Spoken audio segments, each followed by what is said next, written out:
General, you had finished with paragraph 83 just before lunch.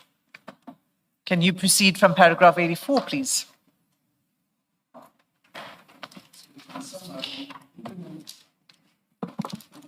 In summary, the implementation plan provided as follows, among other things: conveyed Minister Mkunu's directive to establish the PKTT. It outlined the measures necessary to ensure that ongoing investigations were not disrupted and dealt with transitional arrangement relating to the disbandment of the PKTT. It directed that, among other things, temporary transition teams to oversee the disbandment process and address any arising challenges be set up. Such teams to report to General Khumalo. The investigative personnel of the PKTT responsible for the case dockets report to General Khumalo until they were reassigned to alternative units. This personnel remain responsible for all investigations and resources allocated to them until a formal handover was completed in accordance with the established protocol. Likewise, crime intelligence personnel remain accountable to the relevant divisional and provincial commissioners until final arrangements were communicated. Comprehensive handover protocols for all ongoing investigations be established and implemented in consultation with the Divisional Commissioner for Detective and Forensic Service, Lieutenant General Hilda Sintumula. Detailed record of all handed over investigations be maintained and appended to the final report. All case dockets be handed over to a location to be designated by General Sintumula, who would establish a secure repository for same. PKTT members be assigned to other units within SAPS in consultation of General Sintumula. You say reassigned, not assigned. Maybe there's not much of a difference, but you've in the statement you say reassigned. Yes, Commissioner. Yes, Chair. Please continue. A detailed record of the redistributed resources be maintained and appended to the final report. The National Commissioner's witness statement before the Commission, he contends that on 15 February, I attended at his office. January, I think you mean, General. On 15 January 2025, I attended at his office where I found him in the presence of General Sebola. He alleges that I briefed him on the implementation plan, which was allegedly amended from the version that I presented on the previous day, and requested that he sign it. He further contends that he declined to sign the letter and informed me that he preferred the PKTT to be disbanded through a process of gradual winding down. According to his version, he instructed me to leave the matter with him, indicating that he would thereafter take the process forward himself. Whilst it is correct that the National Commissioner did not sign the implementation letter, this was not for the reasons he now advances. I reiterate that the true reason, as addressed above, is due to the fact that he regarded the implementation plan as an operational matter. This is further borne out by the email sent by General Sebola to my office on 16 January 2025, in which the implementation plan was forwarded. If the National Commissioner's version were correct, namely that on the 15th, he instructed me to leave the matter with him and that he would thereafter take the process forward, there would have been no basis for Major General Sebola to transmit the implementation plan to me the very next day, considering the fact that on the 15th, he said, stop, leave everything to me. And General Sebola was there, according to the National Commissioner. Then the next morning, on the 16th, I still get correspondence from General Sibola. Now that should tell us that really, if that was correct, then General Sibola was wrong also to send me a document the next morning. This is particularly so given that on the National Commissioner's own version, General Sibola was present during the discussion of this very issue on the 15th January 2025. The conduct of General Sibola is therefore irreconcilable with the version now advanced by the National Commissioner. The contention now advanced by the National Commissioner that he instructed me to leave the matter with him constitute a clear afterthought. It is contrived and it is advanced solely to bolster a retrospective narrative that I acted without authority in issuing the disbandment implementation plan. In amplification of this submission, I refer to paragraph 118 of the National Commissioner's witness statement, wherein he alleges that following his purported discussion with me, he also engaged General Kumalo and instructed him to prepare a preliminary report in accordance with the minister's directive on the 31st of December 2024. He further alleges that because this instruction emanated directly from him, it took precedence over my instruction of 17 January 2025. A copy of the relevant portion, his witness statement, is attached here to as annexer, marked SS15. May I read that relevant clause on annexer 15? And there's a specific reason why I believe that it is very much important, because can we go to page 217?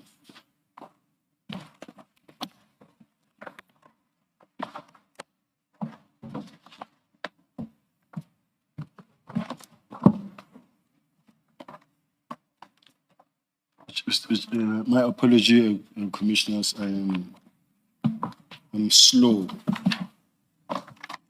when it comes to.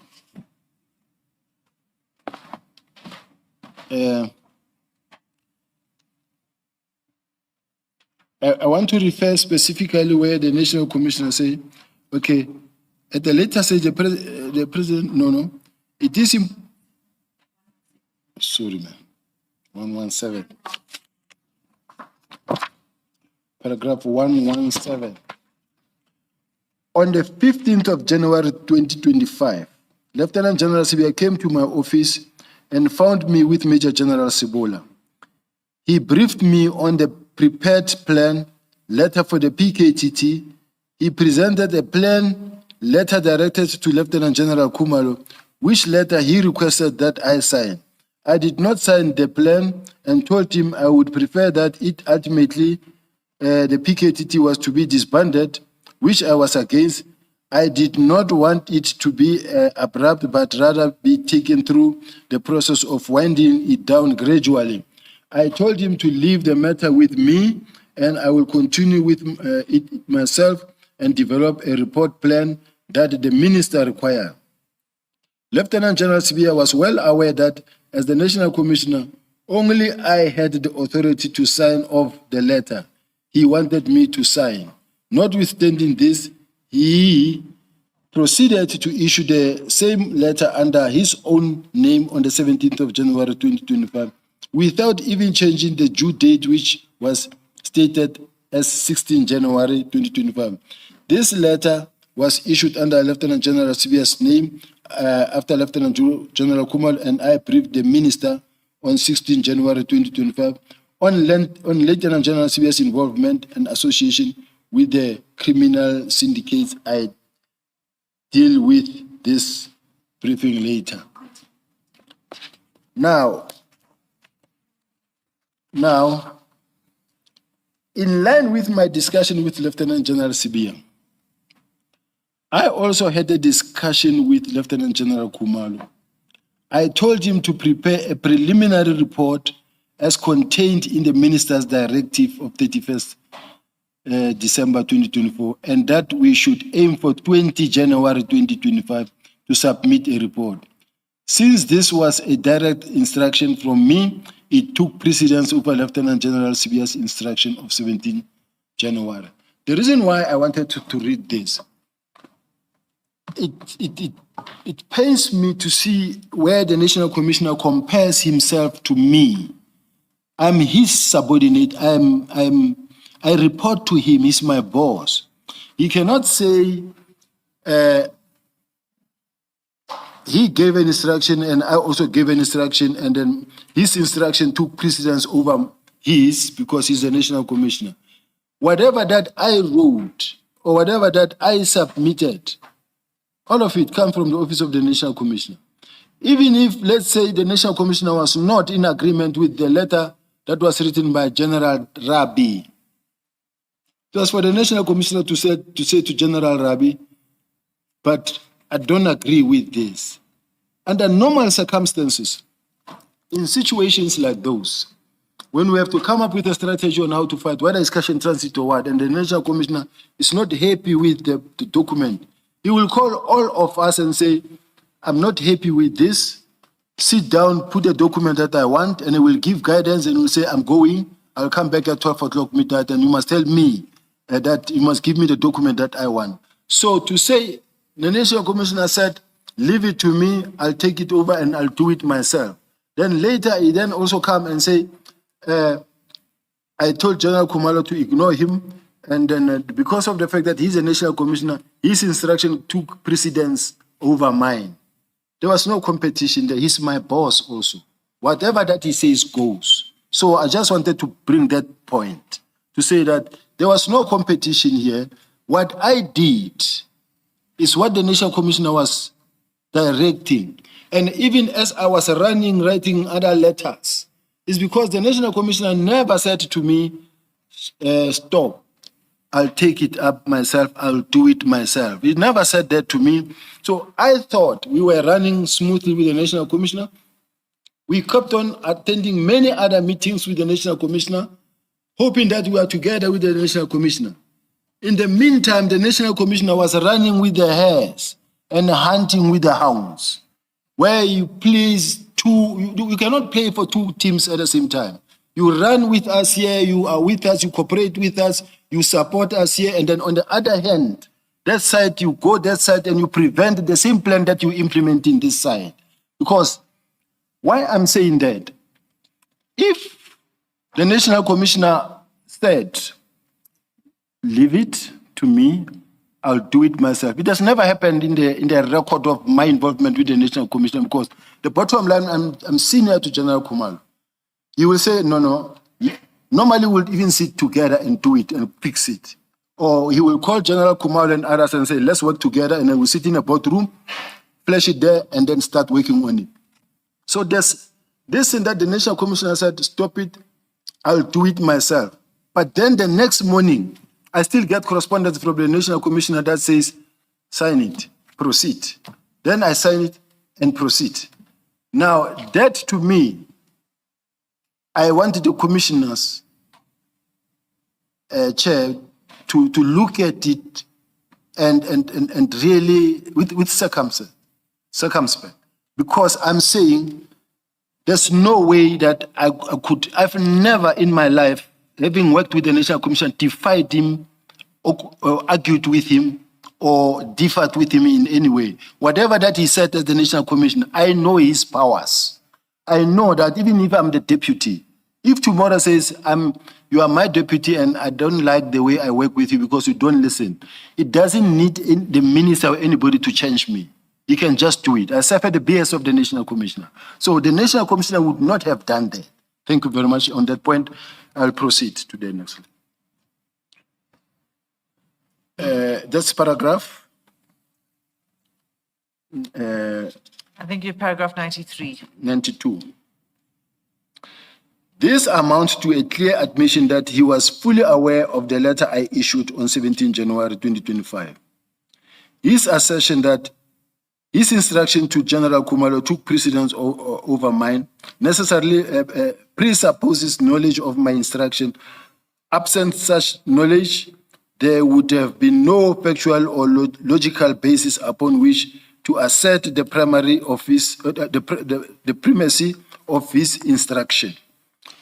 On his own version, therefore, he confirmed that he was aware that I had issued the letter dated 17 of January 2025.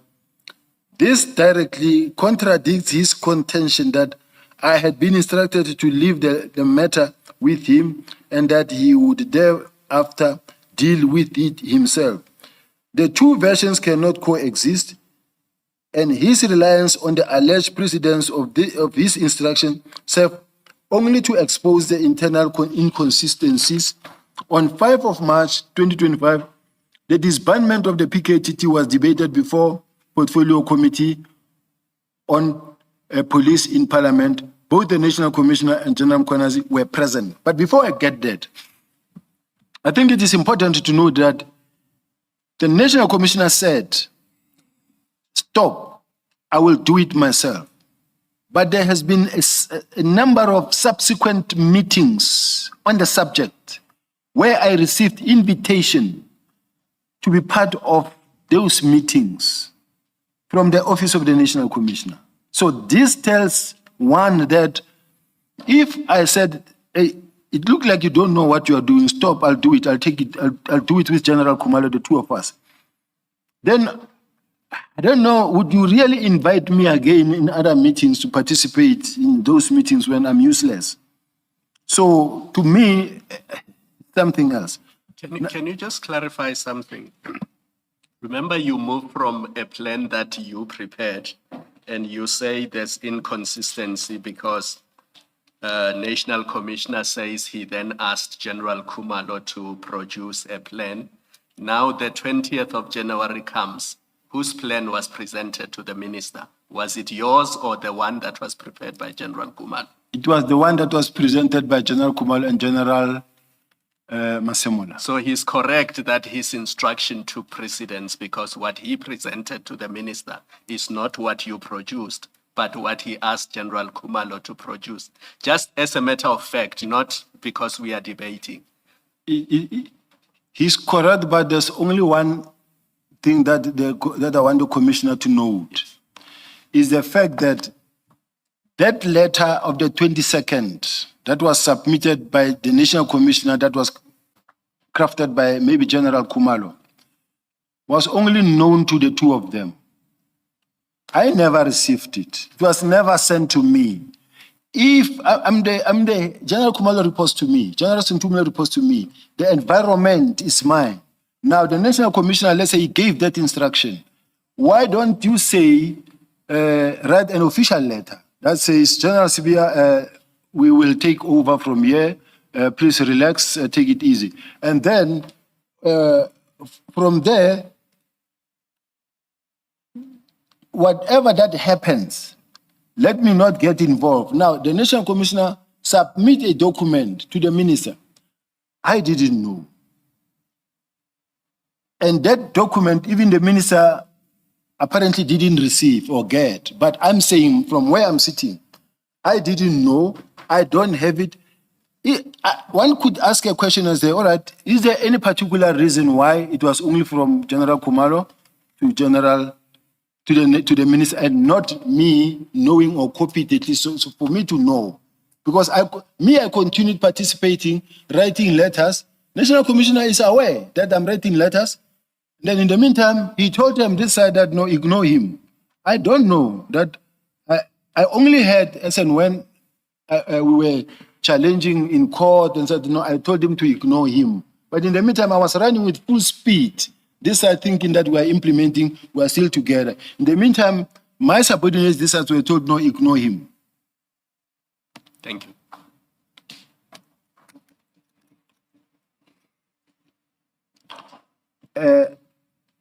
Now, on the 5th of March 2025, the disbandment of the PKTT was debated at Parliament. General Khumalo made a presentation to the Portfolio Committee. Part of the presentation included a report on the development regarding the PKTT. In this part of the presentation, General Khumalo highlighted his history behind the establishment of the PKTT as well as its accomplishment and triumphs. In the course of the meeting, the PKTT's budget was considered, with members of the Portfolio Committee expressing different perspectives on whether the expenditure could be regarded as yielding a commensurate value and an adequate return on investment.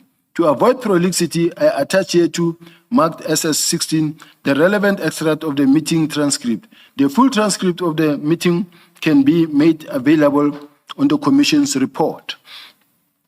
General Mlambo presented the latter part of the SAP's presentation to the Portfolio Committee. In his address, General Mlambo confirmed the Minister's decision to disband the task team. Now, I'm not sure whether General Mlambo is a typo or it was intended to be General Kumalo, but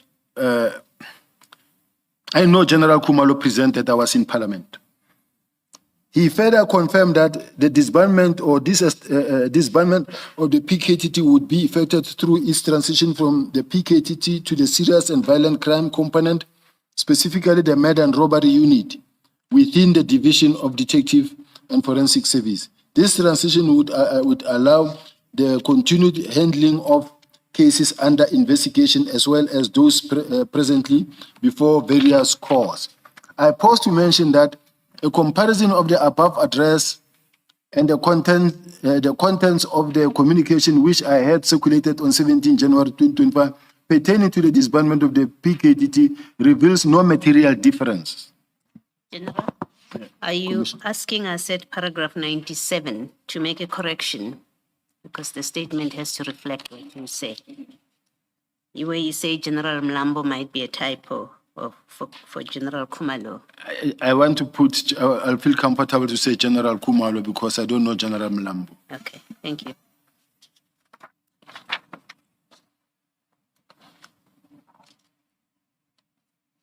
Yes, you may proceed. 99. It is noteworthy to add further that neither the National Commissioner nor General Mkhwanazi raised any objection to the disbandment of the PKTT at the portfolio meeting, nor the proposed method of disbandment.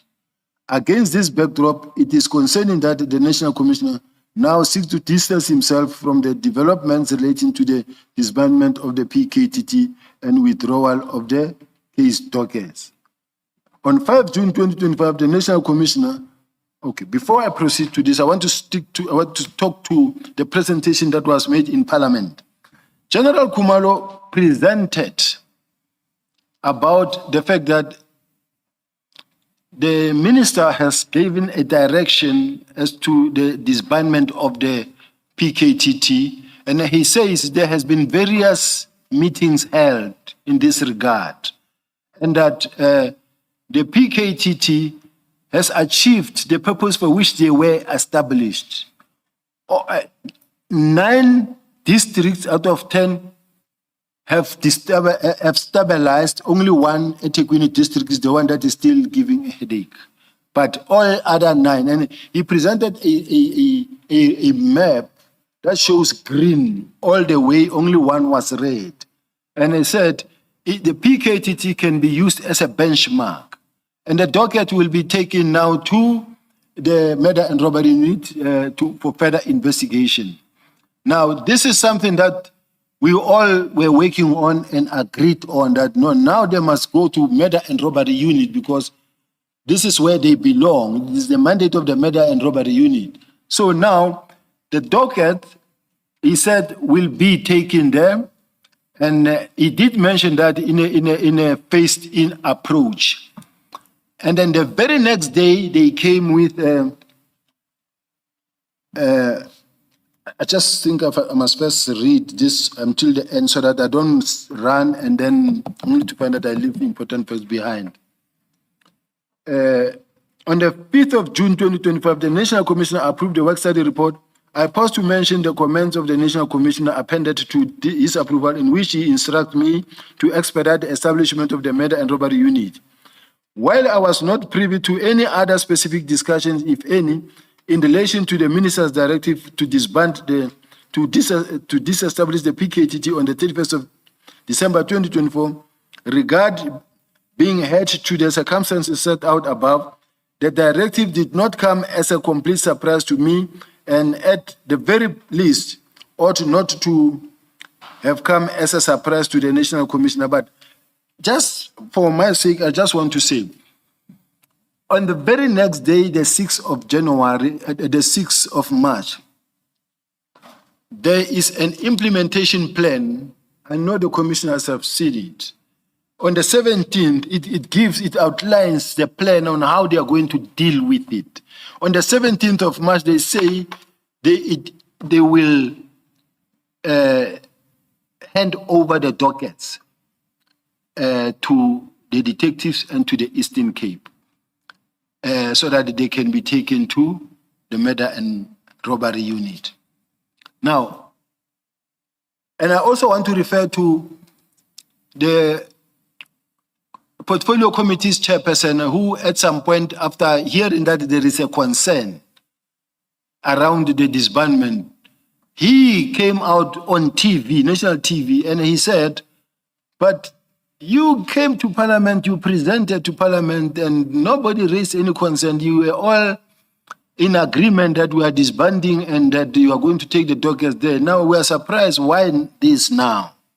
So I just want to say, the narrative remains the same, that we were all together in saying there's no disagreement. Maybe, yes, the concern is whether now or when, or in phases. Let me not deviate from the statement and continue reading. Now, I want to get to the allegations made by General Mkhwanazi. I now proceed to address and canvass the allegations made by General Mkhwanazi during his testimony before the Commission on 17 September to 19 September 2025. I shall deal with this thematically. In summary, they can be grouped into the following categories: the withdrawal of the 121 case dockets, my reinstatement at SAPS and appointment as the Deputy National Commissioner, my time as City of Joburg, conversation extracted from Zimusikat Matlala's phone pertaining to my name, and other inconsistencies in his evidence. The sequence of events leading to the withdrawal of the docket. On the 4th of February 2025, following my letter to General Khumalo on the 17th of January 2025, I addressed correspondence to General Khumalo and to General Sintumule, instructing her to comply with the Minister's directive, to engage with General Khumalo, and to ensure a proper handover of the PKTT's functions. A copy of the aforementioned correspondence is attached here to and marked as SS-17. In summary, SS-17 requires that the following steps be implemented at the direction of General Sintumule. A comprehensive status report of all cases was to be compiled. A consolidated case register was to be created, recording all matters handled by the PKTT, including the current status of court-going cases and cases still under investigation. All documentation relating to PKTT cases and project was to be formally booked into SAPS, SAPS 13, or otherwise accounted for if in the possession of the task team or stored at any designated facility. A complete inventory of all human and physical resources. That's the letter. I think most of the information that is contained in the same letter.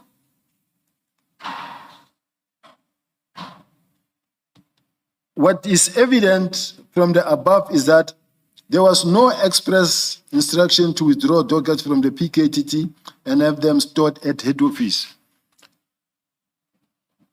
I want to speak to this, but before, Commissioners, I want it to be clear that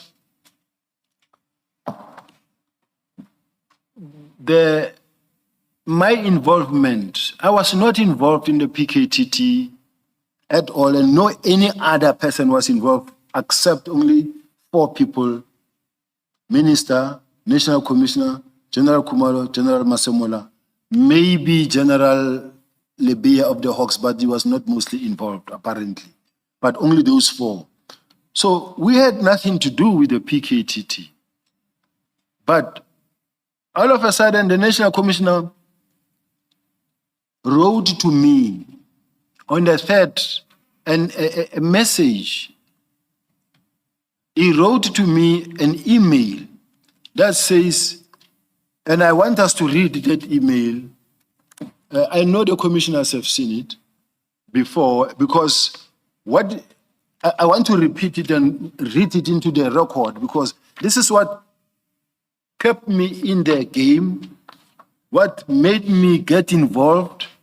I was performing the duties as instructed. It says, by direction of the National Commissioner, the Deputy National Commissioner Crime Detection is therefore directed to inform the relevant team. Now, this, the National Commissioner, I feel, could have easily referred it to General Kumalo, because it's General Kumalo and General Mkwanazi who were involved there. As to why they're to be sent to General Sibiya, who's not involved completely, that is something else. But now, I am already involved. It's an instruction from the National Commissioner. The same email that I received from the Office of the National Commissioner, I forward to General Kumalo and say, as directed, please implement the minister's directive as per the email, and please ensure that on the 13th, I get a report, because the National Commissioner wanted it on the 14th. Now, As General, just to clarify, this was the email of 3rd January, which was at the time when General Mosikiri was acting National Commissioner. yes, but General Musigiri was acting, but the National Commissioner, remember, also said, I called and I told them to prepare reports. And then the question was, I don't know whether it was at the ad-hoc or here, where the National Commissioner said, I told them to prepare reports. Now, reports to say what? He said not to do anything, but to prepare reports. Now, the instruction that I have says, prepare a close-up report. It's a close-up report. And a close-up report is a close-up report. You can't say I send it to the Deputy National Commissioners to prepare, to write reports. Report to say what? Now, that is what happened basically. So that is how I got involved. Now, I want to say, as we were implementing, considering the fact that the National Commissioner said, leave it up to me, I'll do it, or said to General Kumalo, ignore him. I kept on writing letters. In the meantime, my boss said to my subordinate, ignore him. Now, we are now working separate ways. The only person who's in the center is the National Commissioner, who knows what is happening in this side and what is happening in this side. He said, ignore him. Then, all right. Then it gets to a point where now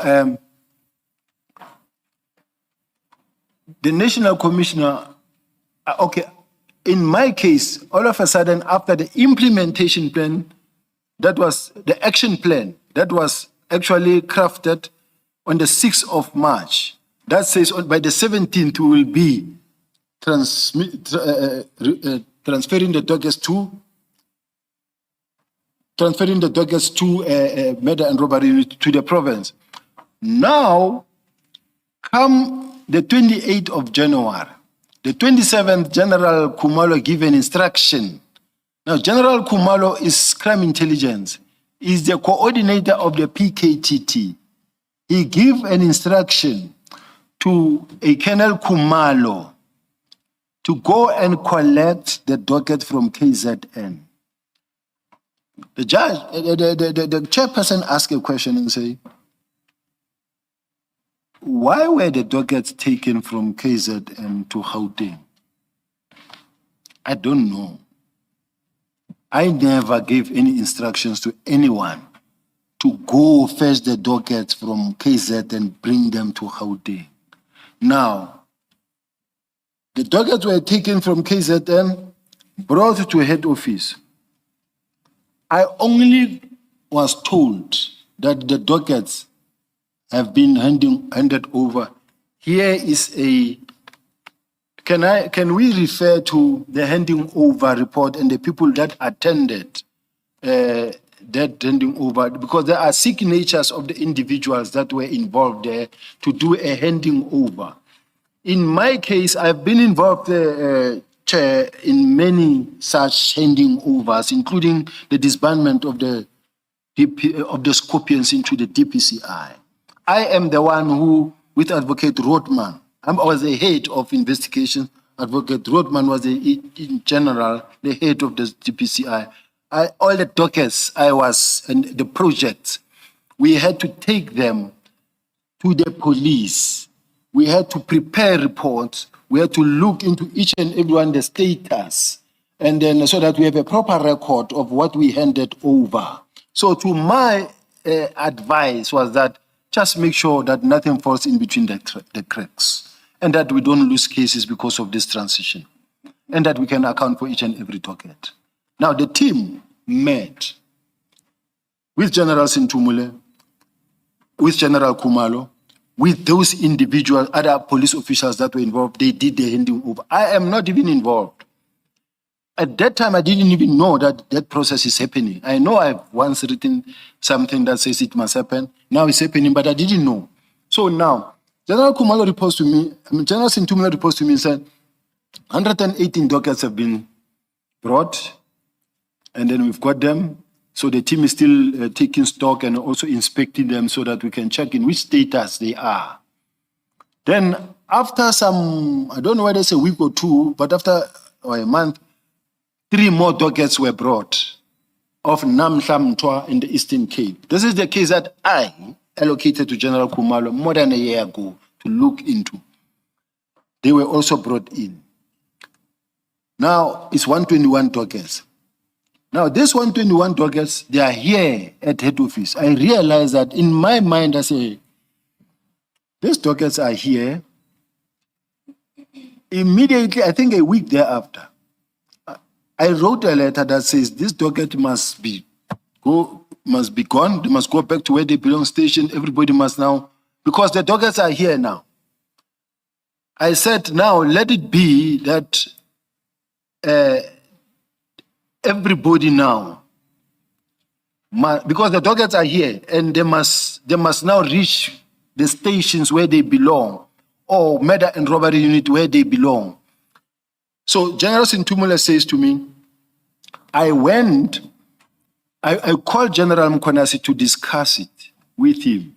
And General Mkhwanazi said, I don't want those dockets. Now, when General Mkhwanazi says, I don't want those dockets, But General, I know you do deal with that part of the narrative, that is that the dockets were offered to General Mkhwanazi and he refused to take them. Don't you think you want to deal with it as you go through your statement? thank you, Josh. Thank you, Chairperson. Yeah. General, on that note, your explanation now that you've just given about the handover process, as I see it, takes you to paragraph 115 of your statement. So perhaps you could just look at that to see whether that's correct.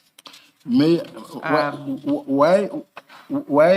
if the chair allows me, that I go according to the statement then, so because maybe there's a specific reason why the chair says I must just go according to the statement. No, it's not a case of so much allowing you, but I think the point made by Ms. Hassim is in the explanation that you've been giving for the past few minutes, you have dealt with what starts from paragraph 103 up to, you said what, Ms. Hassim? 115.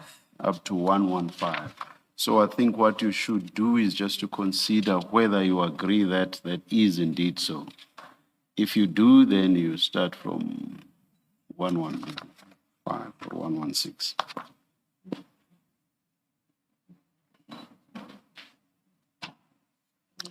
Can I go from 109? From 109. 109. Well, Yes, just I'm to not, get I'm to- not pushing you to do that, General. If you feel you'll be skipping important parts that you would want to deal with, please feel free to indicate. So I'm not pushing you in any particular direction. Thank you, Chair, and thank you for the indulgence, Chair. Because of this a subject that I've dealt with for such a long time, sometimes I tend to want to run on it. But in the meantime, legally speaking, they put facts the way they want them put. So I might be skipping some of the rules myself.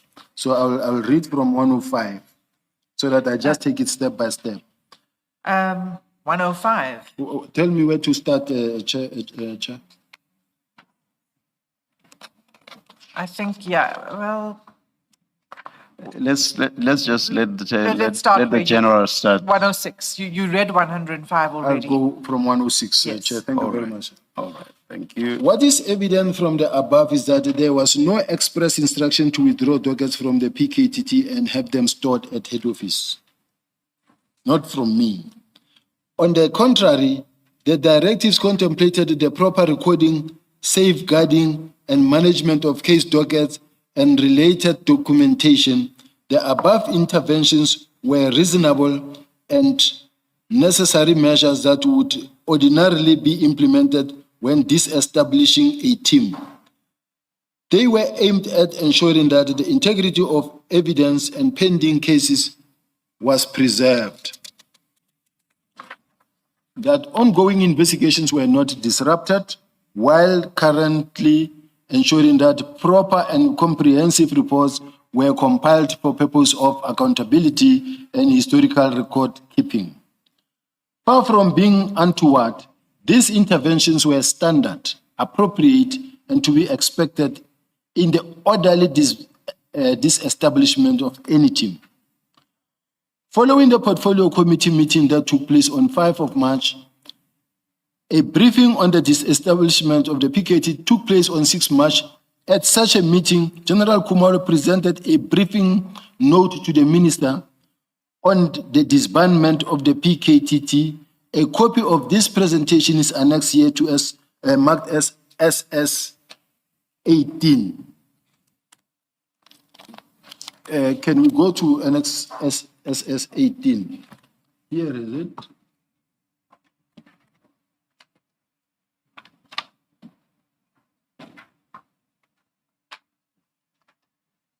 It's page 271, Chair. It says it's divided into 3 parts. The first one is activities, then responsibility, then the due date. The first one says approval of disbandment plan by the Minister of Police as the person who's responsible. And then the date is 2025-03-06.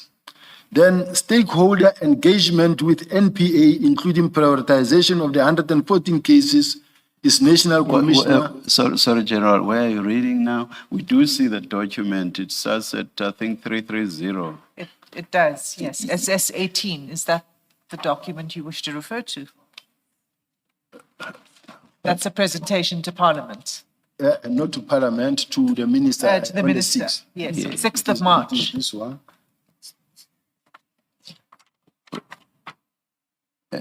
You are reading at which page? 330. 330. It's 330, but I was reading now 337, because that is the most relevant one. Commissioner. But I think, Commissioner, with your permission, when I look at 331, I think 331, which means it's very much crucial, that says the Minister of Police issued a directive to the National Commissioner regarding the establishment of the National Political Killing Task Team. And I'm sorry that one moment we call it National Political Killing and one moment we call it PKTT, but this is what it is. Various meetings has been held and a detailed progress report submitted to the Minister of Police. Now, it confirmed that various meetings were held. The disestablishment the disestablishment and or disbandment will take place, will take a form of a transition from NPKTT to component serious and violent crimes, murder and robbery unit within Division Detective and Forensic Service. The transition will ensure continuity of cases, particularly those that are under investigation and those that are in court. This presentation will focus on the status of the investigation and the handover plan. So now, when I look at 337, the action plan, can I proceed? Now, when I look at the action plan, approval of the disbandment plan is the Minister of Police, and the due date is the 6th of March 2025. The stakeholder engagement with NPA, including prioritization of the 114 cases, is the National Commissioner on the 17th of March. Now, this is a stakeholder engagement. It means, because this is what's done by General Kumar and the National Commissioner was there. When we talk about the stakeholder engagement with NPA, now it places it squarely, entirely on the shoulders of the National Commissioner now, including prioritization of the 114 cases. Now, approval of the new call-up instruction and final authority of 2025-2026 is National Commissioner on the 17th of March. Returning the docket under investigation to KZN and Eastern Cape is NPKTT Project Manager, Divisional Commissioner, Detective Service and Forensic. It is the 17th of March. To provide progress to the Minister, National Commissioner, and Deputy National Commissioner's Crime Detection is a Project Manager, Divisional Commissioner, Detective and Forensic Service, both General Kumalo and General Sintumule, on the 31st of March 2025. And to submit the final close-up report to the Minister is Project Manager, Divisional Commissioner, Detective Forensic on the 31st of March. Now, why I thought this is important, the dockets, the 121 dockets that were collected form part of the action plan. Whose action plan? Action plan that was crafted by the people that are in charge of the dockets, that says this is what we are going to do. And they implement that exactly.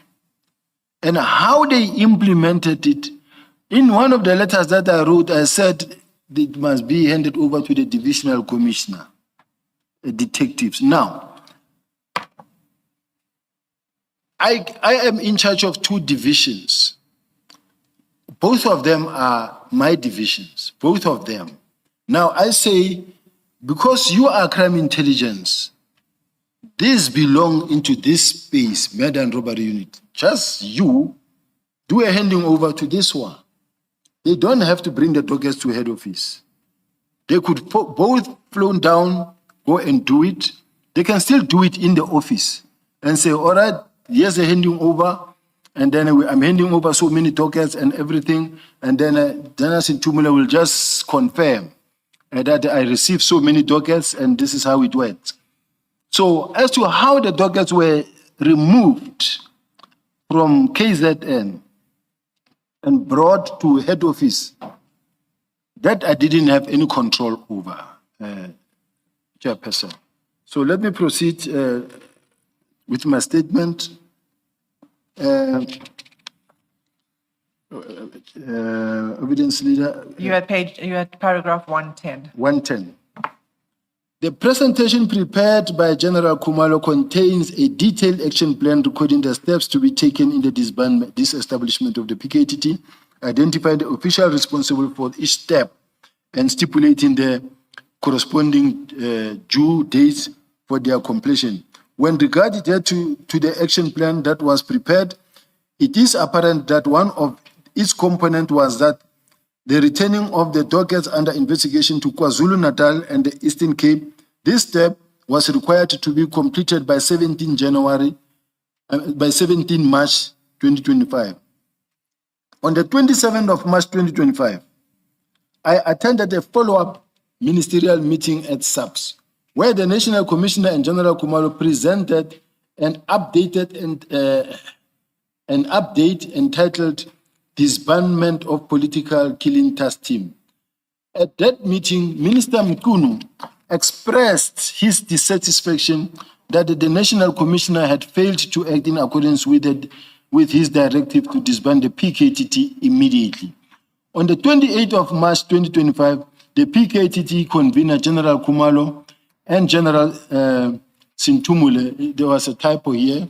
It's written General Kumalo and General Kumalo, but it is a typo on one. Prepared a written handover report in terms of which General Kumalo handed over 118 dockets, a copy of this report is attached here to as Annexa SS19. As is evident from the attendance register relating to the handover of the dockets attached here to Mark SS20. I was not present at the time when the dockets were handed over by General Kumalo.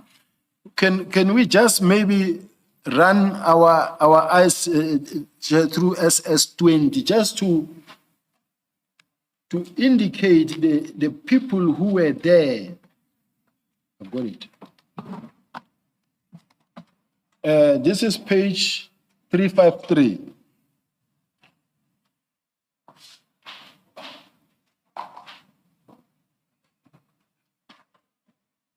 May I proceed? Yes. Chair, this is the handing over documents or docket under investigation by CI. Now, as you can see, the first person is Lieutenant General Situmule, the second one is Lieutenant General Kumalo, and then Brigadier Kupoditata, and then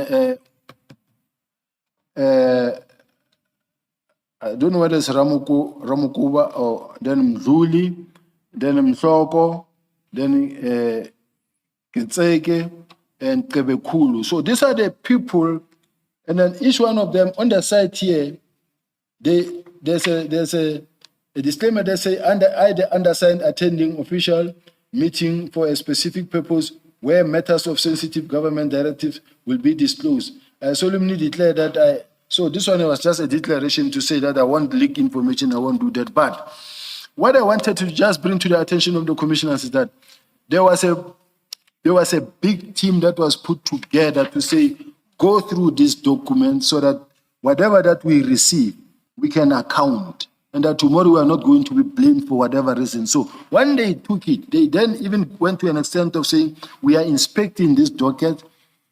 And I think when they inspected those dockets, they wanted to make sure that tomorrow they are all covered. And they inspected the docket and they produced a report. General, I'm going to pause you there just because you're going off the statement again. And I know that you are going to be dealing with the issue of the inspection report. So I'm just letting you know that you may want to stick to what you've said in the statement. Yes, no, I'm going back. I've already shifted the document. General, as you go through the statement, please clarify this for me. On whose instructions was General Sintumule acting? How did she become involved in all of this? Moment. Remember, you are in paragraph 28. You've just asked us to make a correction to say it's General Kumalo and General Sintumule. 113. Sorry, 113 on page 38.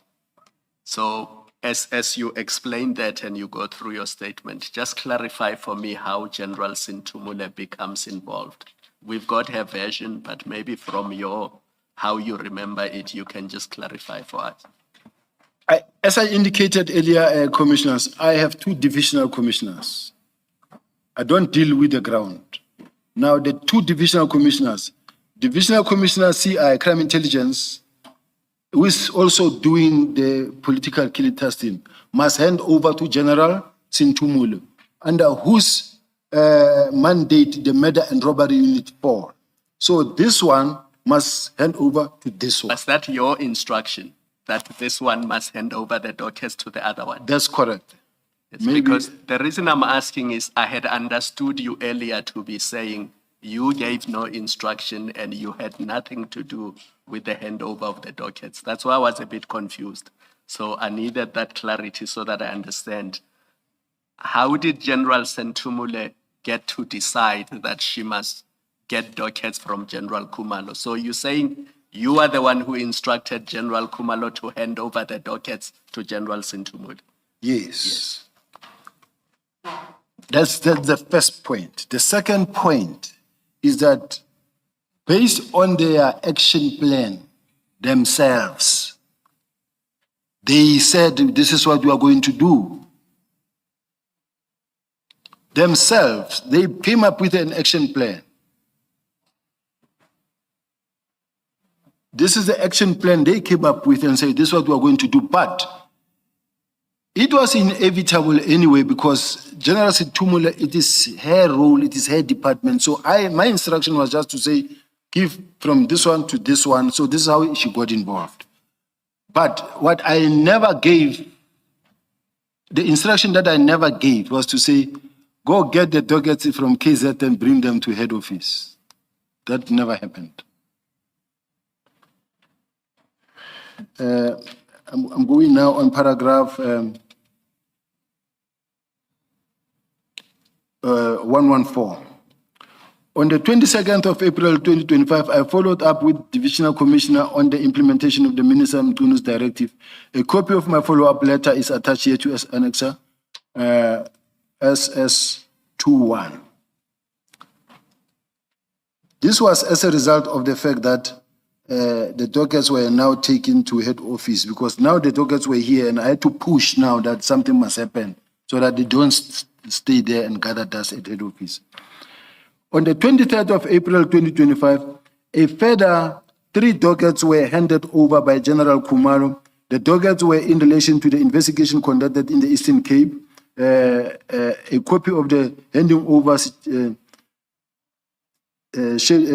schedule addressed to General Sintumule is attached, marked as SS22. Now you can see the difference. This one was on the 23rd of April. And then this one, the dockets were handed over on the 28th of March, which is almost a month thereafter when the 3 dockets were now taken to General Sintumule. So it is imperative that I emphasize that the dockets were not taken to be stored at head office. They were to be taken to where the investigations could continue. Alternatively to their station of origin, as contemplated in the presentation prepared by General Kumalo, and on the 5th and the 6th March 2025 briefing. The status of the docket. I was provided with a report on the status of the investigation on the docket.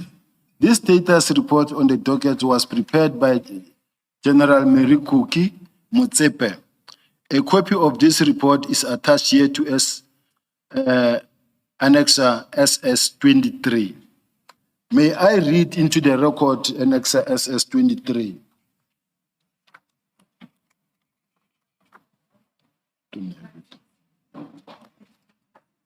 It's not here. It's not here.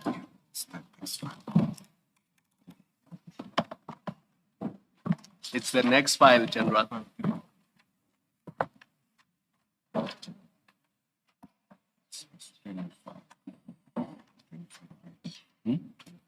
No. 353 is a 3 of 10.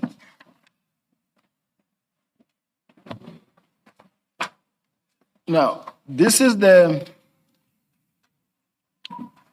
when you look at 356 to 422, I'm not going to go through case by case, it's a lot, commissioners. But what I want to demonstrate here is that this docket, when you look at the columns, from column, you've got column 1, 2, 3, 4, 5, 6 columns. The first one, it will be the station and the case, let's say the crime committed, then the case number, then the description of what happened, and the IO involved in the outstanding investigations and who's the victim. I'm not going to enter into that space of the names and the victim just to protect the families. But what I want to say is that when you look at the first case of Harding, Perhaps, General, you should start by saying what is the document on page 356 and the one at 422 that you say we should compare with. If you would just describe the document itself. And maybe the heading of the document does assist. Commissioner, let me understand from where the commissioner is coming from. Well, what I'm asking you to do is, before you discuss the information that is in page 356, in the report in 356, you first say, what is this document? This is a progress report of political killing cases that were, as they were inspecting each and every docket. Yes. And then they had to prepare a report per docket. Okay. And then 422, that you say we should compare with, what is that document? Allow me to go to 422. All right. Now, 422, as you can see that later, the document that was drawn up during the handing over, it's a document that it is an inspection report of the status and the conditions under which we found these files. This file was last seen, this is what it was about, and this was the crime committed, and then this is when last this file was seen, was inspected or worked on. But when you look at the next one, the one of 422, it's like a document to try and cover or maybe oppose the first document that we produced, because this one was not there initially. But I'll get to it when I get to it. Can I proceed on this one? No, I just wanted for the record for us to know what documents we are comparing. I'm happy with your description. You can proceed. Now, when you look at this 356, and you look at column 1, 2, 3, 4, the fourth column, Chair, the fourth column, you will see a sergeant name, and then you'll see, I want us to concentrate on the last day of investigation date. This is only what we are going to, and then maybe at some point where there's a need, we'll say, in the last paragraph, you'll see whether, for instance, not political related, what is it about? So only those two ones we will see. Now, when you look at the first one, it says the heading one is 2023-03-24. This is the last day of investigation in the investigation diary of that case, which means this docket was last opened more than a year. It was not touched. When you look at the next one, is 2024, 12, 14. But I want to take you to number 5, Muden. This docket, the last day of investigation was date 2022-08-24. Then you page again, you go to number 7, Umkomas matter. It's a murder case, drug related. It says the last day of the investigation date was 2020-03-30, which means this docket was already not being worked on for almost 5 years. When you go to, I'm picking number 9, Umlazi, it was last seen on 2023-08-16. But when you go to number 10 of Escort, the last day of investigation is 2019. These are the dockets now that are sitting somewhere in a corner and gathering dust. When you look at 11, Thornville 1, this investigation, the last investigation date was 2021-11-06. When you go to 13, Kwanongoma, the last day of investigation of the matter is 2023-09-17. And I'm not going to go all because there are too many, Chair. And of course, there will be few that are on the 2025, 2024, so that it doesn't look like I'm only picking the West one. Because that question might come and say, why are you just picking on the one that you want us to know about? But what I wanted to say is that go to 23. Let's say 22 and 23. 22 is Paddock. The last day of investigation is 2022. You go to the one 2023 to number 23 is 2020-14. You go to 2024, number 24, the last day of investigation is 2019. So if you go on and on, Chair, is the same situation. All these dockets, I can go up to, let's say, for instance, go to 48 and 47. The last day of investigation is 2020, 06-26.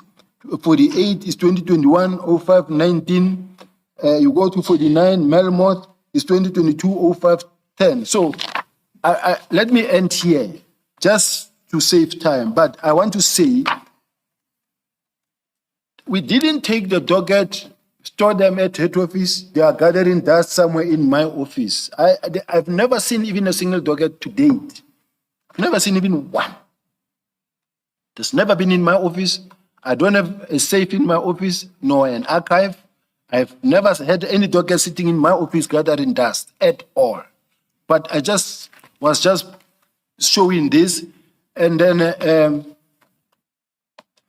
I will go back to the statement, Chair. Now, we were at paragraph. Before you go to the statement, General, did you receive a report, this report? I mean, surely you expected that the report will come to you. Yes, I did receive the copy of the report, and then there was one that was also crafted by General Motsepe, but I think that one was crafted well after the press conference. Yes, I think the point of my question is, so you would have come to know what dockets there are, what is contained in the dockets, and what is the status of the dockets. This report, yes, I got it. Thank you. Can I proceed?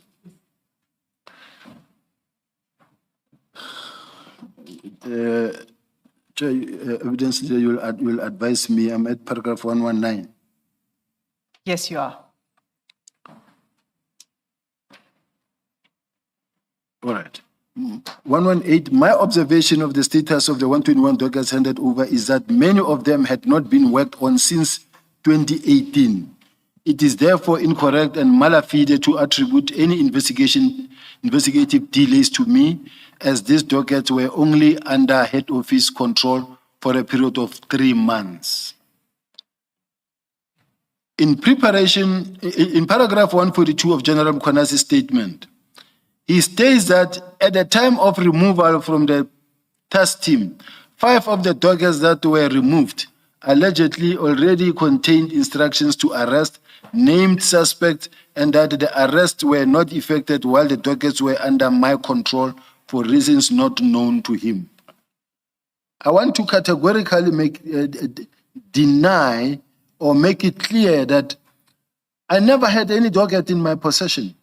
I didn't delay any docket. I didn't even have any insight of any docket. I wouldn't have known that there is this docket that is due, because the people who did a handing over was General Sintumula and General Kumalo, and General Sintumula was part of the handing over, would have known about certain dockets that they will have arrest warrants. I wouldn't have known. General, I don't think this is controversial, maybe just so that we correct it. In the second line, your statement says 2019, but when you read, you said 2018. And then the period of 3 months, I think it's also not controversial that it was actually 5. You've already testified that the dockets were taken on the 28th of March and they were returned sometime in August. So that's a 5-month period and not 3 months as recorded in your statement.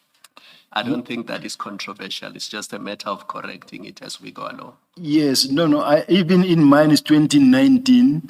But what I know is that when you page through, you will find one that says 2018, 1 or 2. That's why, as I was writing myself, I said 18. But I accept it's just a typo. Even if it was I was to go with 2019, it's still fine, Chair. And then the 3 months, the last sentence of that paragraph. The dockets were taken on 28 March and they were returned in August. Yes. So that is 5 months, not 3 months. Yes. Because March takes you to June, that's 3 months. July, August, that's 5. Yes. Now, I'm tempted, Chair, to address this issue of why they were there for that period. But on the other hand, I may find that, like the evidence leader already warned me that now you are deviating again from your statement. I'm going to go through the statement, but I don't know whether somewhere I will get a... Let me go with the statement. Because... But General, do you agree that we changed the 3 months, last line of 118 to 5 months? That's the point Commissioner Kumalo was raising. Or not? Chair, there was a sort of a confusion in between. Leave aside the 3 Eastern Cape dockets. Yes. Just looking at the bulk of the dockets. Yes, when I said there was a sort of a confusion somewhere in between, they were there, and then at the time up until when I was myself suspended, then they went at a particular time, which may have now pushed it to 5 months. We won't change it then. I did not want to invite a debate. So, let's leave it at your 3 months. Yes, I would say 3 months, even if it's 5 months, is to me personally, Let's leave it. it's a delay long enough. Let's leave it. Leave it. Please continue.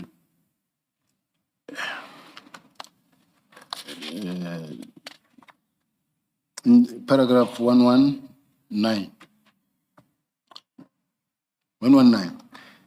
In paragraph 142 of General Mkhwanazi's statement, he states that at the time of the removal from the task team, 5 dockets that were removed allegedly already contained the instruction to arrest named suspect and that the arrests were not effected while the dockets were under my control for reasons not known. I still believe that if there were dockets that were ready to be arrested, they could have themselves effected those arrests because they had warrant of arrest.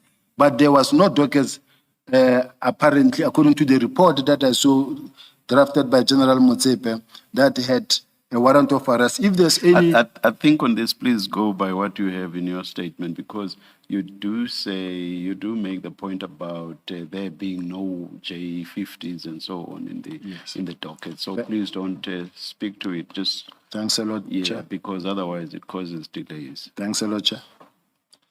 The tenor of General Mkwanazi's testimony reflects an attempt to shape a narrative adverse to me and to impugn my reputation. A consideration of SS23 demonstrates that, contrary to General Mkwanazi's allegations that 5 of the dockets that were removed allegedly already contain instructions to arrest named suspect, only 4 dockets contain instructions to arrest, which appeared to originate from the investigating officer, and not 5 as alleged. Significantly, none of these dockets contain signed J50 forms. A J50 form is a formal warrant of arrest issued by a magistrate or judge authorizing the police to arrest a named suspect. So the absence of such signed J50 form demonstrates that even where internal arrest instructions existed, the process had not progressed to the point of securing judicial authorization. Furthermore, and notwithstanding that there were only 4 dockets which contained any instructions to arrest named suspects, the objective documentary records reflect the following. The first docket directing the arrest of a named suspect recorded the last day of investigation to be 24 August 2022. 3 years. And they didn't arrest that suspect within that 3 years. The second docket recorded the last day of investigation, 17 February 2023. The third docket recorded the last day of investigation of 17 September 2023, and the last docket records the last day of investigation on 24 March 2023. These are the dockets that were said to be ready for arrest. But look at where they come from, without the PKTT themselves not having effected this arrest over this period of time. It is demonstrably and plainly false to suggest that the failure to effect this arrest or the alleged inability of the PKTT to act was because the dockets were sitting at head office under my control. By the time any question arose about the dockets being at head office, the investigation had long since reached a recorded conclusion, and the arrest could and should already have been effected. It is disingenuous and deeply troubling that General Mkwanazi now seeks to shift responsibility for this long outstanding arrest onto me. The fact remains that the PKTT failed to act in 2022 and 2023, despite arrest instructions and fully investigated matters. They just never acted on them. Additionally, this report makes plain that the overwhelming majority of dockets within the remit of the PKTT were long stagnant. Only 18% of the dockets reflect a last day of investigation in 2025. A further 21% recorded a last day of investigation in 2024, and 22% recorded a last day of investigation as far back as 2023. Beyond this, a not significant number of dockets show even earlier last days of investigation date, some dating to 2017, 2018, even 2019.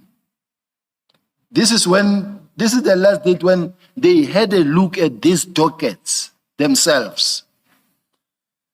These figures belie any assertion that the PKTT was functioning effectively or making meaningful investigative progress.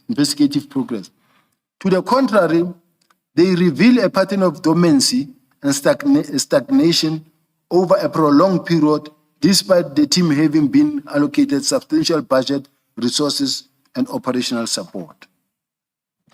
General Mkwanazi has now... Sorry, General. What entry is made in a docket to indicate the last date of investigation? What do you write there? A docket is divided, it will have what you call an investigation diary. Just like when you are in court, you've got a case, your case where you write your record every day. Now, in the case of a docket, there's got a C part of it, C5. Now, here, from the first information of crime, where you write, then you will write first information crime as per A1. Interviewed complainant, and then Mrs. So-and-so, he alleges 1, 2, 3, 4, 5. And then he gave me a list of witnesses to interview. I interviewed so-and-so and so-and-so and so-and-so. Statement of witness so-and-so attached here to as annexure so-and-so. Statement of so-and-so attached here to as annexure so-and-so. You go now to a point where you say you receive this evidence that you attach now in the B side of the document, and then you got this medical document or certificate that you also attach in the document. But everything that you do, you make entries in the investigation diary. Now, to an extent that when you have now, let's say, the supervisor now. So there you note what you have done. Yes, and then it is also communication between the supervisor and the investigating officer. Sometimes even the prosecutors will write in the investigation diary. Now, every now and then you will bring the docket for inspection to your supervisor. As a supervisor, I'll write with a red pen now and say, this docket have been too long outstanding, or interview so-and-so, or sometimes I will guide you as the investigator. Let's say it's a murder case. It's a complicated case. Sometimes you're telling me what you have done. Then I say to you, all right, I think you must also do 1, 2, 3, 4, consider do 1, 2, 3, 4. I write in the docket. And then once you have also received your, let's say you are at a point where you want to arrest, you'll say, now the docket is fully completed, it's going to be discussed with the prosecutor. Then it goes to the prosecutor. The prosecutor will read the docket and then certain the facts and then advise on the investigation diary as well. Or either put an annexer typed, but mostly they write also in the docket, and then the investigative officer now is guided, then run on the inquiries of the prosecutor. Now, the last date in the docket, you will see that if the last date is 2018, where is this docket? Where was this docket all along? It's somewhere. It's not being worked on. And we've got a lot of them in this report. These are the dockets that were said to be gathering dust in my office, but they were not being attended to anyway. Thank you. Thank you. I follow that. General, can I just clarify? When in that paragraph 127, where you say these figures belie any assertion that the PKTT was functioning effectively or making meaningful investigative progress, is this a general statement about the PKTT, or you referring just to the dockets that you had? Because the evidence that we've had is that the 118 are not the sum of what the PKTT has had to deal with since it was formed. I'm indicating the fact that there's a notion that says that the PKTT is the most effective, hardworking, prolific team that is operating. But under the circumstances where I'm sitting with so many dockets that were last seen in 2018, 2017, 2020, I can't say they were effective at all. You say even in respect of past dockets that were not part of the 118. Yes. And you say in respect of past dockets, you say that because as I understand from this report, and again, it's just trying to clarify your position, that this report speaks to what was availed in compliance with your instruction to General Sintumule, which is 118 dockets.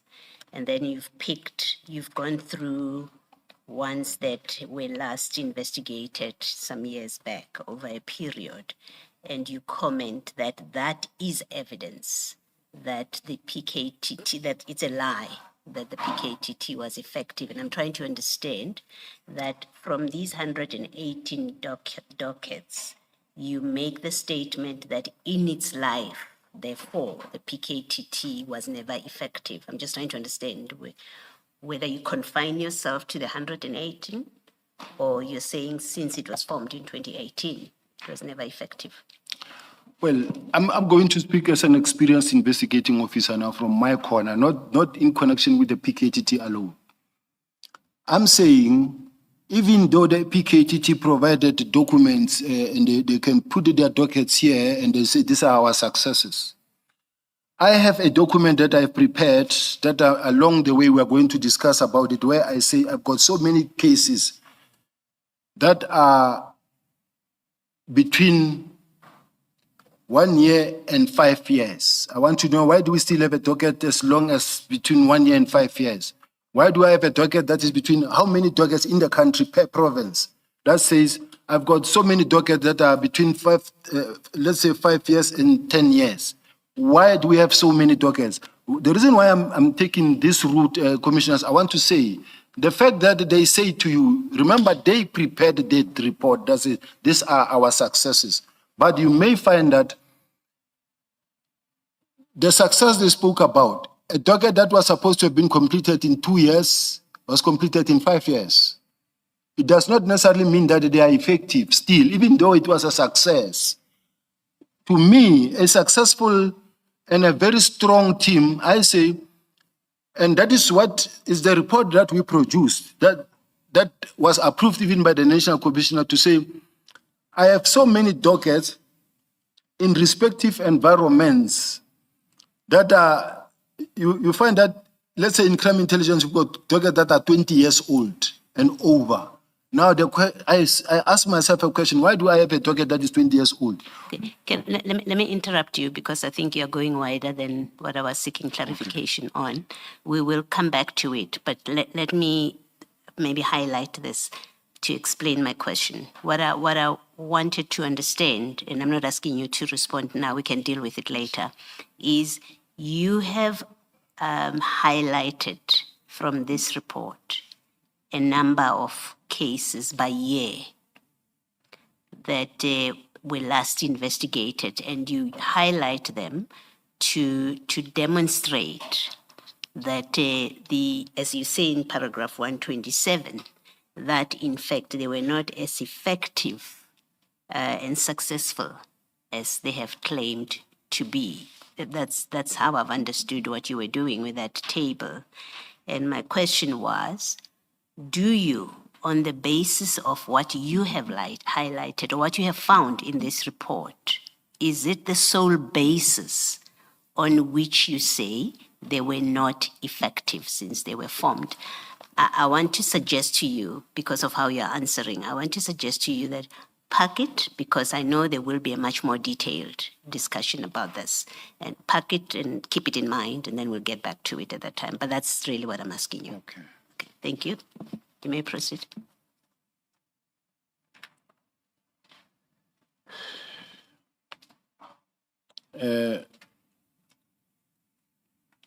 Paragraph 128. 128. General Mkwanazi has now gone so far as to claim that the relevant arrests were effected within a week of the dockets being returned to KwaZulu-Natal. This assertion is, with respect, incongruous and unimpressive when one has regard to the fact that there were no signed J50 forms in respect of these dockets, coupled with the fact that the PKTT had possession of arrest instructions for more than 3 years without acting on them.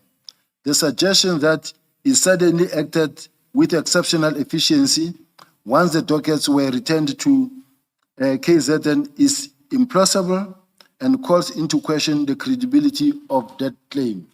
My worry is that I think we've also heard the National Commissioner said people are being arrested now that the docket have been returned to KZN. But those if indeed it is those documents, the dockets that we are talking about, they were there for more than 3 years without being arrested. But be that as it may, In paragraph 129, more significantly, General Mkhwanazi has not disclosed to this commission or to the public why these arrests were not effected when they should have been, and why the last recorded day of investigation in these dockets date back as far as 3 years ago, notwithstanding that the suspects were already identified and named. Furthermore, emphasis must be placed on the fact that when General Sintumule attempted to transfer the docket back to KZN as contemplated by General Kumalo's action plan presented on 6th of March 2025, General Mkhwanazi refused to accept them into the province. Accordingly, it is his refusal that directly contributed to the delay in advancing the investigations and not my conduct. Commissioners, General Sintumule was here, and she also said they were not meant to be kept at head office. They were in transit to go to KZN. But when she made a call to General Mkhwanazi rejected them.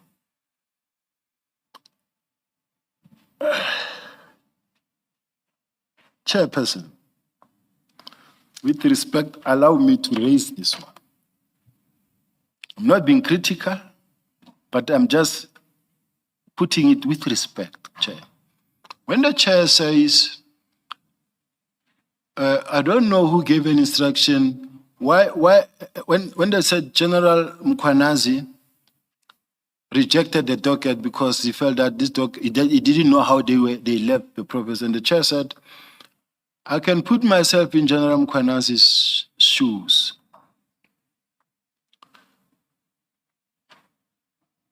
I can put myself in General Mkhwanazi's shoes because this docket were taken, I was not told, I didn't know how. I still believe, Chair, that two wrongs doesn't make a right. The fact that these dockets come from that province and now they say they are coming back, you can't say I don't want them. Now, then Commissioner Kumalo says, all of you must accept that you failed the people of South Africa and you must apologize. I am the very first one to stand up. Immediately after, when this thing exploded to the media, I realized that we are now embarrassing ourselves, we are embarrassing the police, we are putting the police into disrepute, we are embarrassing government. And then I said to the people of South Africa, I really apologize that we have to go through this, and we as the management of the police, we have to do this to the people of South Africa. I'm the first one to say I apologize. I was even mocked. They created the body of a dead person who says, I apologize. But I apologize because to me, it's an embarrassment. Commissioner, I come back 37 years old, 37 years doing this job. Now, to me, I felt embarrassed and I grew up the rank. Like all of them, there's no a single detective, especially in the DPCI, who can say to you, all of them have worked under me, all of them. In the whole country, as we speak. Now, I'm just saying, it's not like I'm talking from somewhere who doesn't know what he's doing. I apologize, I felt bad. I have the qualifications for the position that I'm in.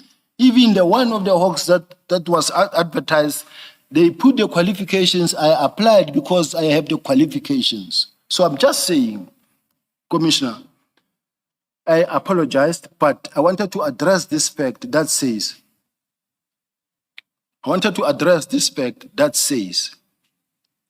the fact that General Mkhwanazi rejected those dockets on its own shouldn't have been allowed. The National Commissioner was supposed to say, General, we have the dockets here. We already agreed to the minister that this docket must go there. And now we cannot say no when the docket must come because we already agreed to the minister in terms of the action plan. But the National Commissioner didn't do that. Instead, what he did, he said, let General Sibiya then apply his mind and maybe make sure that this docket receive attention. That's when we had to then apply because of the fact that we can't send people from Gauteng to KZN to the place they don't know. And they need to be backed up, to be supported. They need to sleep at the hotel. And some of them, they will start now studying the docket, then going to meet people. Now, it's a process. And that was caused by what? By the fact that General Mkhwanazi said, no, I don't want this docket in my province. That's the cause of the delay of everything. But I don't say I'm distancing myself from the confusion. Commissioners, I'm not saying I didn't participate. I accept my role in the whole confusion. Thank you very much, Commissioners. Let me proceed. You read paragraph 131. My reinstatement to SAPS and appointment as the Deputy National Commissioner.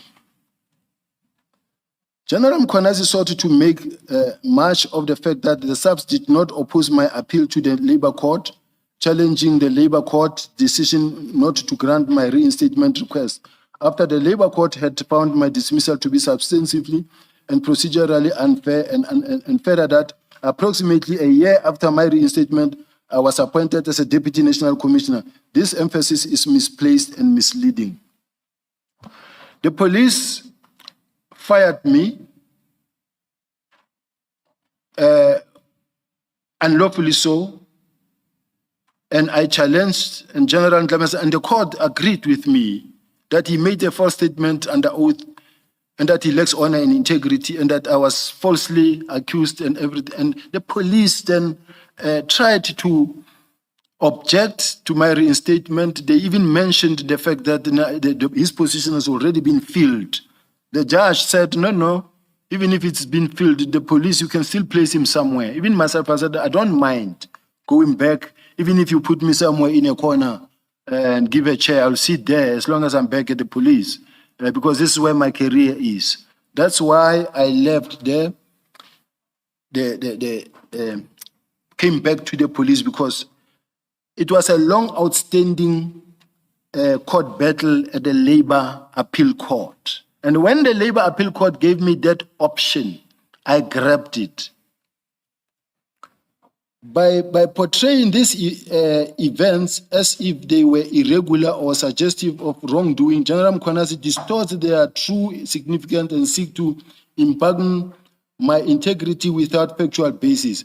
While I cannot speak to the reasons why SAPS elected not to oppose my appeal, I am aware that such a decision would have been taken on the basis of its own legal advice and internal considerations. The uncontested fact remains that the Labour Appeal Court found my dismissal unfair and ordered that I be reinstated at the position. I would have been as if I never left. SAPS took a decision not to pursue an unmeritorious opposition of the appeal, and my later appointment complied with not only all applicable procedures and standards, but with the Labour Appeal Court. So, Labour Appeal Court order. the Labour Appeal Court order, yes, that's the Labour Appeal Court order. The Labour Court actually ruled in my favor, but didn't reinstate. I was still not happy, and then I went back and said, but Judge, you said all the right things about me, that I was unlawfully, and you mentioned everything, that it was unfair and procedural, but you don't reinstate me. And the judge said, no, go back to work. And I must say, to me, the excitement of just going back to the work, because I joined the police when I was 20 years old. I was very young, and I grew up in the police. Now, where I was earning comfortably more than even the National Commissioner. But because of my work is to fight crime and I grew up in the police, I was not comfortable to work in a political environment like in the city of Joburg just because there's money. I opted to go back with the hope that they are not going to take my salary down. But when I came to the police then, we were negotiating my salary, because they said to me, you cannot come here and you want to earn a salary more than the national commissioner. And then I wasn't signing because I was still going between the lawyer and to them, but they want to take my salary down. Then they said, okay, sign here so that at least a month and you are in the court, you are going to get your salary. Then they started with 1.5. That's what happened. Then I started there with the hope that we'll negotiate my salary. I never got to get to that point because along the way I was then promoted, which took my salary almost closer. Then I kept quiet because I was then running, doing my work on a daily basis. I'm proceeding. I know I'm wasting your time, evidence. The way you look at me, I'm worried sometimes. You threaten me. We have limited time, General. Let's continue. Yeah, I see. And when I look at you, I get worried. General Mkhwanazi's attempt to characterize this reinstatement and appointment as untoward or irregular is therefore unfounded. More importantly, it reflects either a fundamental misunderstanding of the legal effects of the court order, or a deliberate effort to cast a lawful process in an adverse light. In either event, the attempt is unwarranted, and when viewed in the broader context of the evidence telling, I further refer the Commission to paragraph 23 to 29 of this affidavit. General Mkhwanazi further takes issue with the fact that my appointment as Deputy National Commissioner occurred approximately 1 year after my reinstatement to SAPS, seemingly to suggest that the timing of the appointment reflects adversely on my suitability. This criticism overlooks my demonstrable permanence during the intervention period and is unwarranted.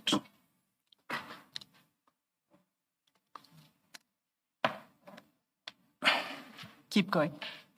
Now, what I want to point out, I was promoted to become a Major General in 2010. General Mkhwanazi was promoted to become a Major General in 2011. 4 months into his new appointment, he was appointed to be the acting National Commissioner of the Police. And there were concerns raised by the Lieutenant Generals and the Deputy National Generals and say, this is our subordinate. We can't stand up when he walks in and he just got promoted now. Overnight, he was promoted to become a Deputy Lieutenant General. Overnight. So that he can continue to act as the National Commissioner.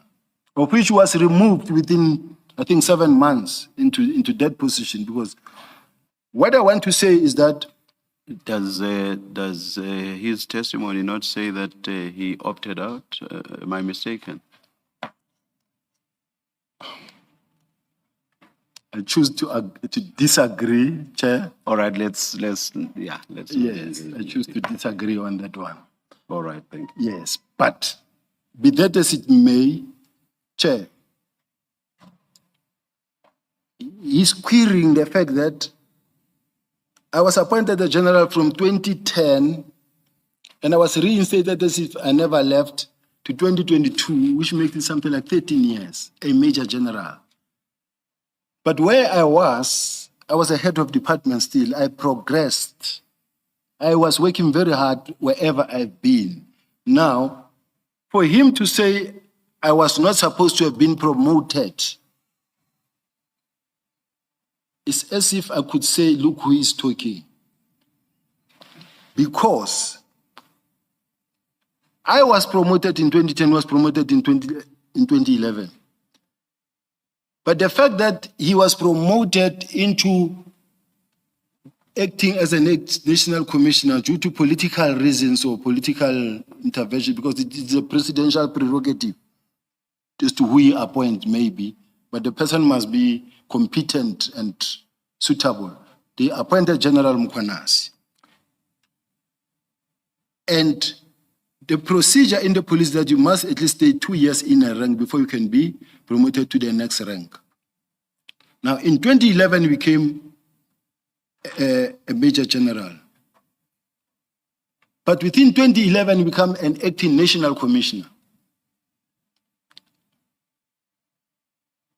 And as the other seniors objected, within a night, overnight, he became a major, a lieutenant general.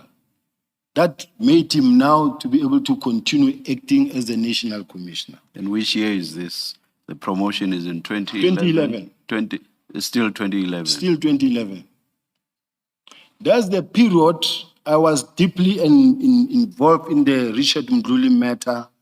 At some point, I attended a meeting with him to go and see President Zuma in relation to the same Richard Mdluli matter. So I just want to end there. So,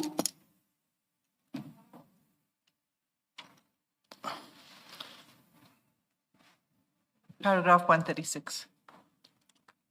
following my return, I was appointed as component head, organized crime. In that capacity, I revitalized the National Organized Crime Secretariat, re-establishing it as a functional national forum through which all provinces to coordinate and reported on organized crime project during this period. The number of active organized crime projects increased from 24 to 74, accompanied by a marked improvement in overall organizational performance within the organized crime environment. The interval between my reinstatement and subsequent promotion to Deputy National Commissioner therefore reflects a period of demonstrable service and performance at a senior level, rather than any lack of suitability for appointment. It is telling that despite a demonstrable record of performance and institutional confidence, the criticism persists and is directed at peripheral considerations rather than merit. Now, General, correct me if I'm wrong, it looks like from paragraph 139 to paragraph 151, it looks like you have already dealt with the content of those paragraphs. Do you want to just run your eyes through them and see if you agree? Of course, the heading, let's place the heading on record, my time at City of Johannesburg. May I ask for the judge guidance in this regard? Why I'm saying this, Judge, the chairperson's guidance. To me, the City of Joburg is really a non-issue. And it's in fact a disturbance. Why I'm saying this? I found myself facing disciplinary hearing, facing criminal investigation, facing ad hoc commission, facing the Madlanga commission. All of these people, every day, I'm going to that lawyer to meet this one for labor. I'm going to that one to meet this one for this one. Every day, someone is talking about you. You've got to listen to this one.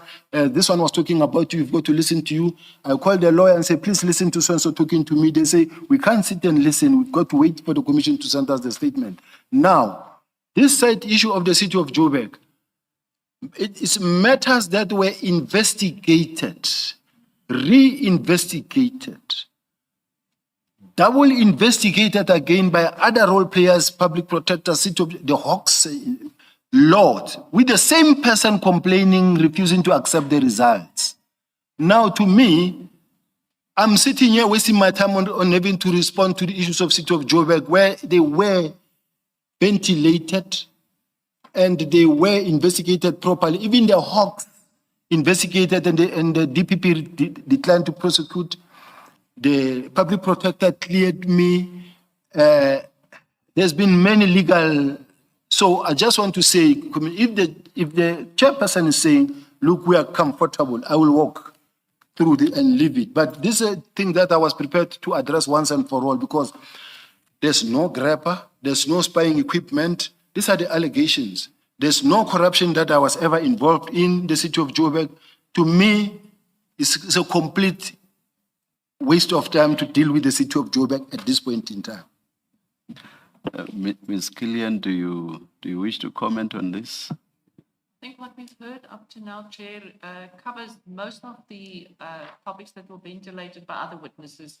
And I think we can move on to paragraph 158. Or not even 152 to 158?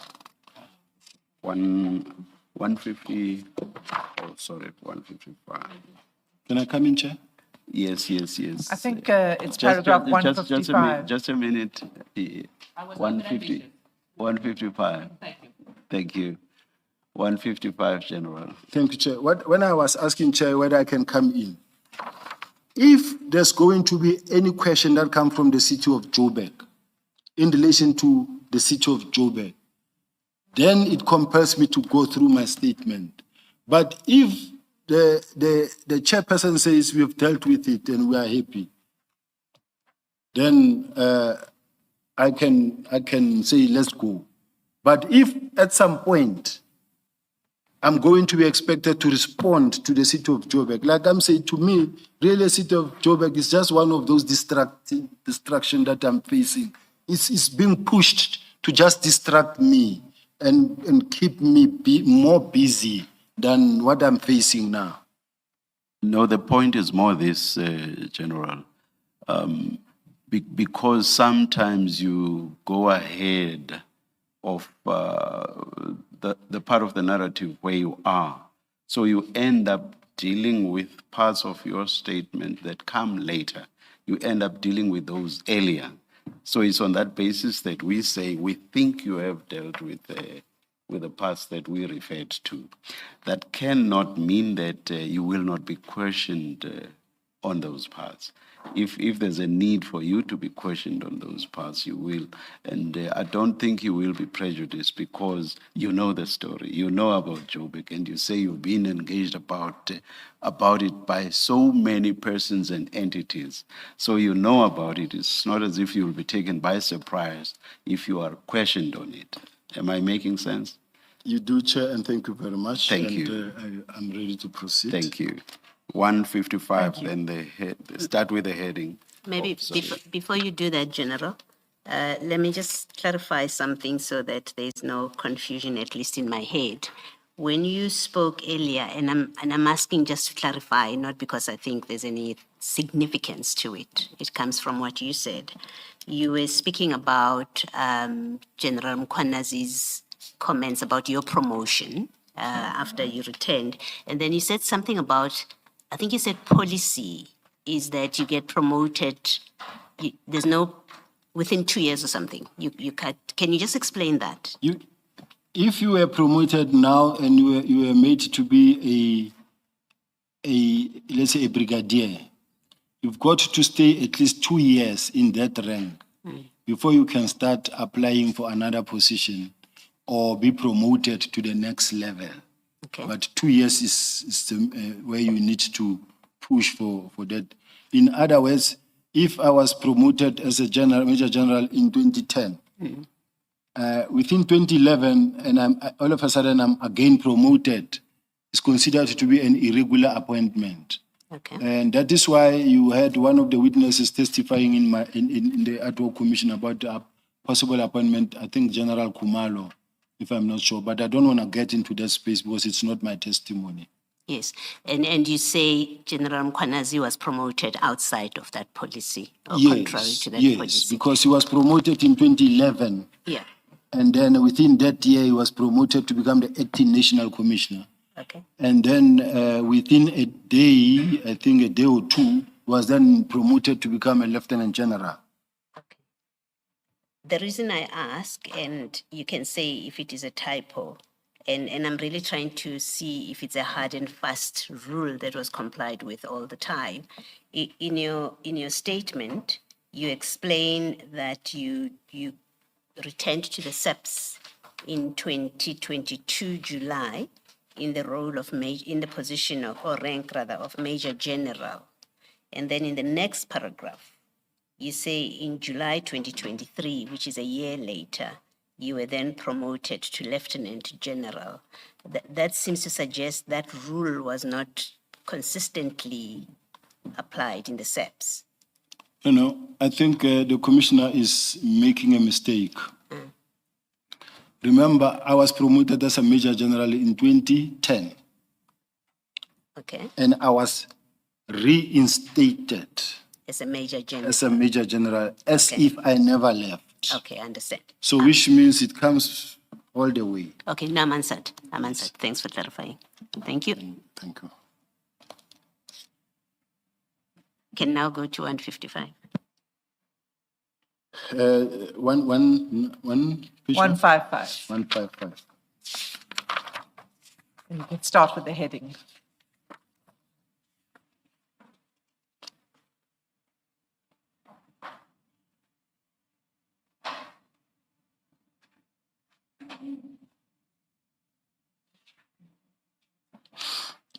Chair, as she told me to go through to 155, and when I see this, I know I've addressed it, but when I look at, for instance, 152, when I say a case against me,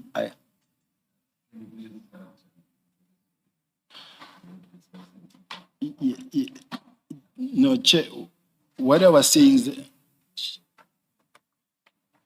what is the chair saying?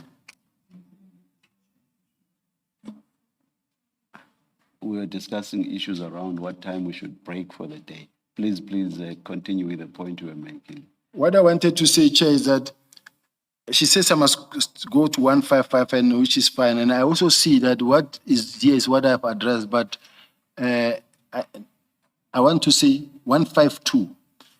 A case against me was indeed investigated by the Hawks under case number 415 of 6/2022 in relation to the allegations of fraud for the procurement of TSCM equipment. On 12 August 2022, I authored a letter to General Masemola notifying him of this investigation and requesting him to assist me in having the investigation expedited, as I believe seemed to be malicious and an attempt to malign my reputation. A copy of this letter is attached here to us, marked as SS 26. The Director of Public Prosecution declined to prosecute. Now, when you read, and I wanted to read this SS 26 into the matter, you will understand why I'm saying it's SS 26.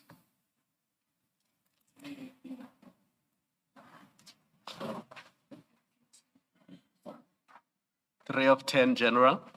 Three File 3 of 10. of 10. We have it.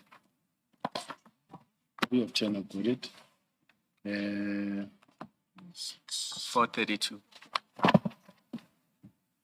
Right. This is the letter that I wrote on the 12th of August 2022. I think it was before I even came back to the police. You say you came back in July. No, I came And the back in letter is in July. Au- This one is is in August August. 2022. I don't know. Yes, but I wrote this letter to the national head, to the National Commissioner, Lieutenant General Masemola, and I also wrote it to National Head, Lieutenant General G.S. Lebeya of the DPCI. Request for intervention, Hillbrook case 415, and the allegations of fraud, procurement of technical surveillance countermeasure equipment, TSCM City of Joburg. Now, this letter, it contains a lot of the information that I spoke about, and then I was talking about investigations undertaken that led to these charges against me, because I investigated a lot of people there. Some of them affected the then city manager, and who also then took away my powers. I went to court, and the powers reinstated my powers. But of importance, what I wanted to say is that the people that I investigated were the one who were now taking my powers. But why I wrote a letter to the National Commissioner, the point of concern, I'm going to only focus on the point of concern.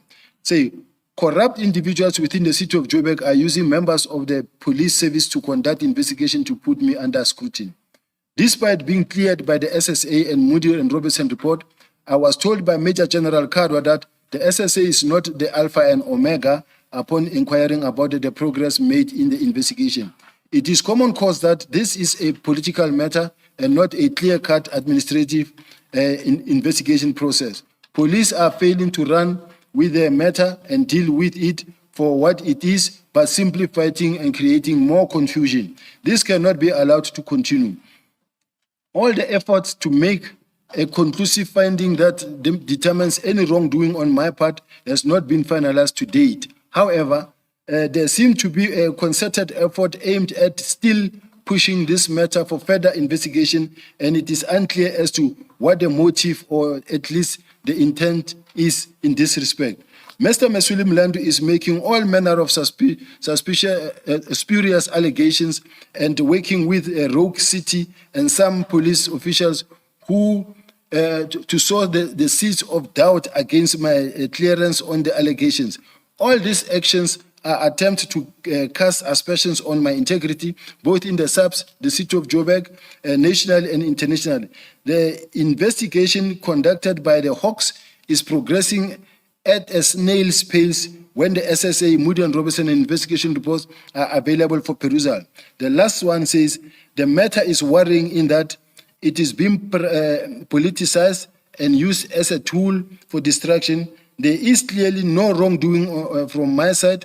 This is just an intent to investigate even other parts of my life by using the investigation as an entry point, and I find this to be extremely unfair. These allegations in the main are directed at creating an impression that I have procured and used less spy equipment against people of interest. My credibility and integrity are being put into question unnecessarily.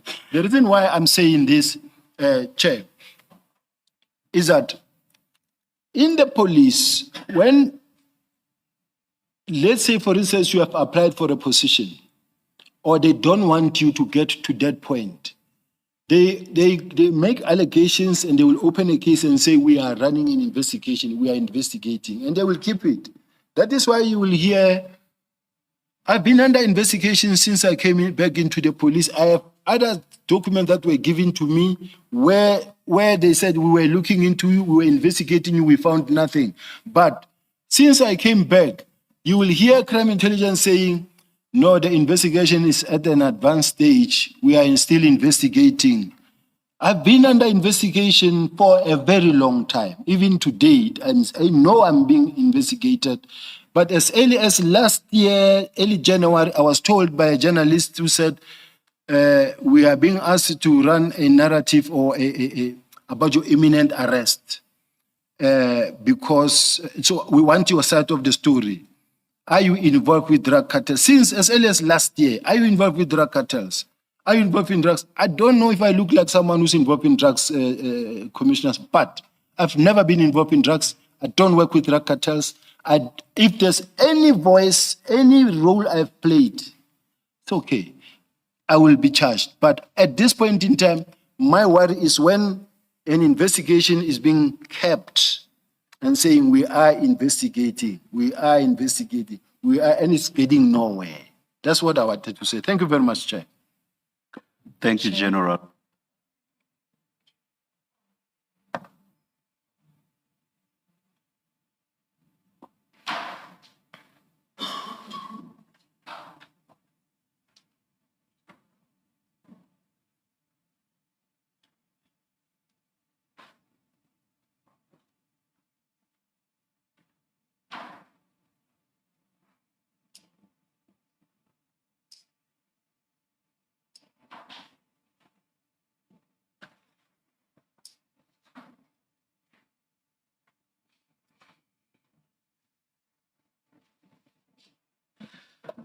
Ms. Hassim Meskilian, we are thinking of taking a 5-minute break, come back and sit until 5. Would that be fine? That's fine with me, Chair. We're also available, thank you, Chair. All right. Let's adjourn and come back at 8 minutes past. Let's adjourn.